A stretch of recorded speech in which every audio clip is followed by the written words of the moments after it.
Hello mga katuhog! Gusto niyo ba ng hamburger na 0 calories pero full cuteness? Today, ituturo ko sa inyo kung paano mag-ganchilyo ng napaka-healthy na hamburger. Healthy kasi bawal kainin. For your eyes only. In this tutorial, matututo tayo ng basic amigurumi skills na perfect para sa mga cute crochet projects.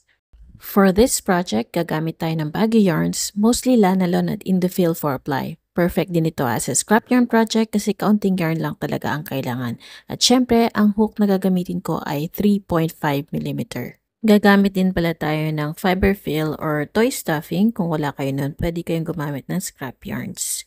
Para sa size naman ng mini hamburger, kumuha lang ako ng maliit na bilog na susundan ko para sa size ng lahat ng magagawa ko na palaman ng hamburger. Start na tayo sa paggawa ng buns. So first, gawa tayo ng magic ring.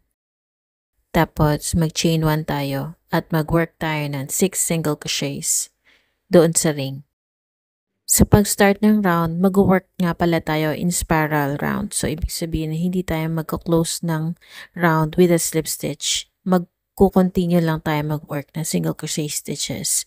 Then after matapos na yung 6 single crochets into the ring, mag-work tayo ng increase. So for every stitch dun sa 6 single crochets na yun of the first round, mag-work tayo ng 2 single crochets.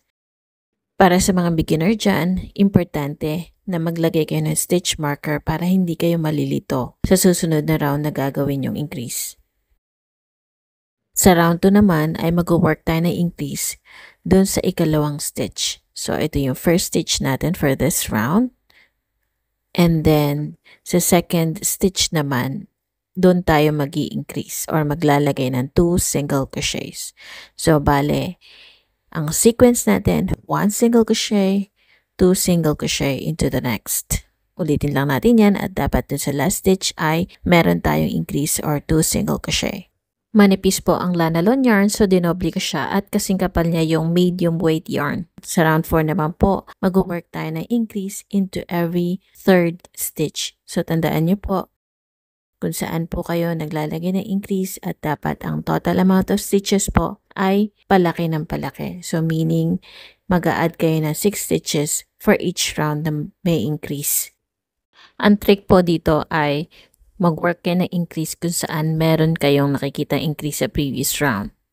So usually dun sa pangalawang single crochet na increase, dun tayo nag-work na increase. Sa round 5 naman po ay mag-work tayo ng increase doon sa ika-4 na stitch pabilog. So yun po ang sequence natin at dapat ay meron po tayong 30 single crochets in total. Meron nga po pala tayong sinusundan na crochet stitch counting guide kung gagawa tayo ng flat circle na pattern at meron po akong chart, nakalagay po yan sa album ng ating Facebook page.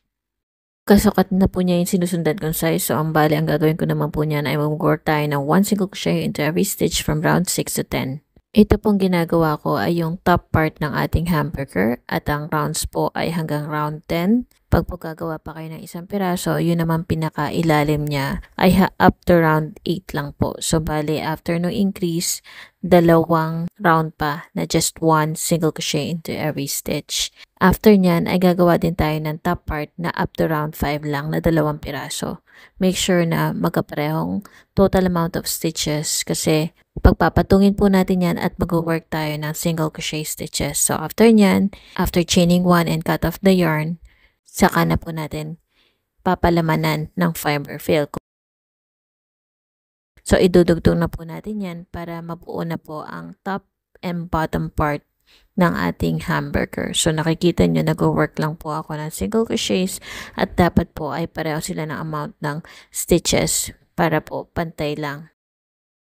Once na makarating po ako sa kalagitnaan, tsaka po tayo maglalagay ng palaman ng ating top part ng burger. O kung wala naman po kayong mga polyfill, pwede rin po yung ginagamit sa unan. Pero mas maganda po na magpapaalam muna kayo sa nanay nyo kung kukuha kayo sa unan kasi baka mamaya hindi niya namalayan, naubos niya na pala sa kagagawa ng hamburger. After nito, i-close na po natin. Kung wala po kayong unan, then scrap yarns na lang po ang ilagay nyo sa loob para zero waste po tayo sa yarns.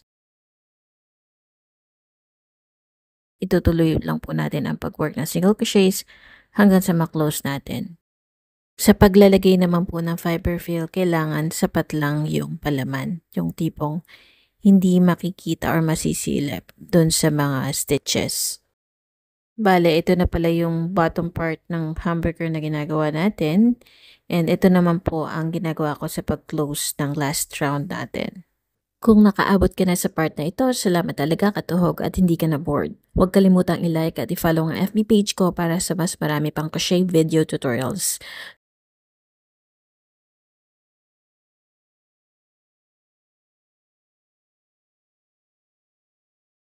Pagkatapos itong i-weave in ang lahat ng ends, maglalagay na tayo ng sesame seeds sa ibabaw ng burger bun. Parang gumagawa lang tayo ng simple running stitches para dito. Next, kukuha naman tayo ng chocolate brown na yarn para sa burger patty. I-work lang natin ito from round 1 to 5 at pagkatapos ay gagawa tayo ng crab stitch para sa edging. Meron nga pala akong detailed video tutorial kung paano mag-work ng crab stitch just in case hindi nyo makita yung stitches dito sa dark yarn na ginagawa natin ngayon. Ang tawag sa kanya ay reverse single crochet stitches. Pagkarating natin sa last stitch, chain 1 lang natin and then cut off the yarn, tapos i-weave in ang ends. After natin matapos itong burger patty, ang susunod naman ay yung paggawa ng lettuce. Sa paggawa ng lettuce, from round 1 to round 3 tayo using the white yarn. Ito yung pinakagitna ng ating lettuce. Tapos, gagawa naman tayo ng ruffles dun sa final round niya. So, dun sa round 4, ay mag-work tayo ng ruffles. Sa paggawa ng ruffles, mag-chain 3 muna tayo gamit ang green yarn. And then, 2 double crochets into the same stitch. Uulitin lang natin ang pag-work ng 3 double crochet stitches hanggang sa makarating tayo dun sa last stitch. At pagkatapos nyan ay slip stitch natin sa ibabaw ng first single crochet natin which is chain 3, chain 1, and then cut off the yarn at i-weave in lang natin ang ends. Ang susunod naman ay gagawa tayo ng slice ng kamatis. So, kailangan natin ng red yarn. So, for round 1, after making a magic ring, mag-chain 1 tayo at 6 single crochets into the magic ring. After nyan, slip stitch natin sa ibabaw ng first single crochet na ginawa natin. Tapos, mag-work tayo ng chain 3, counted as 1 double crochet, chain 2 for the chain space, into the next stitch, 1 double crochet, chain 2.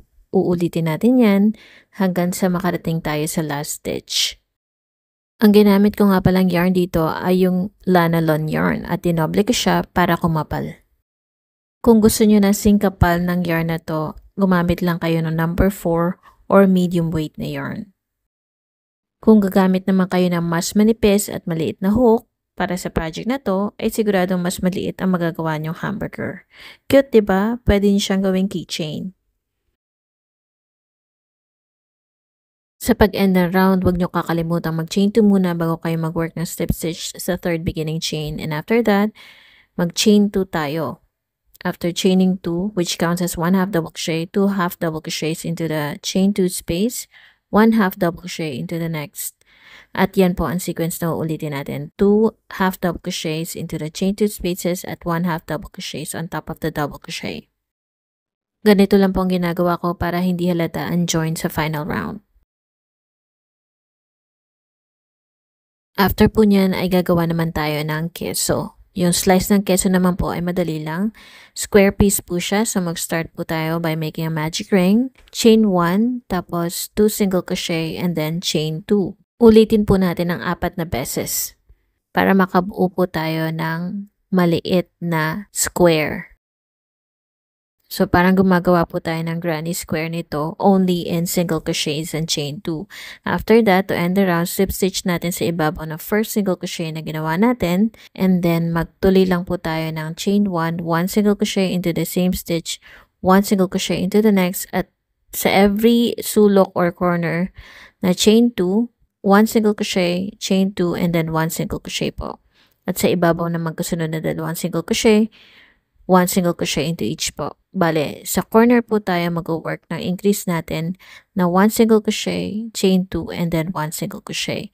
Siguraduhin niyo po na tama ang bilang ng mga stitches sa bawat sulok para hindi po tabingi ang ating project. So, sa pag-end na po ng round ay mag-work tayo ng slip stitches, sa ibabaw ng first single crochet na ginawa natin. So, para lumaki po yan, sa bawat sulok ng ating granny square, huwag niyo pong kakalimutan mag-work ng 1 single crochet, chain 2, and then 1 single crochet. At sa ibabaw po ng mga individual crochet stitches, 1 single crochet into each lang po. Bale, up to round 5 po ang gagawin ko. So, hindi siya kalakihan na cheese. Sapat lang dun sa size ng hamburger natin. And after that, nakita niyo naman yung technique na ginagawa ko pag-close ng final round. At ayan, katuhog, tapos na natin ang mini crocheted hamburger.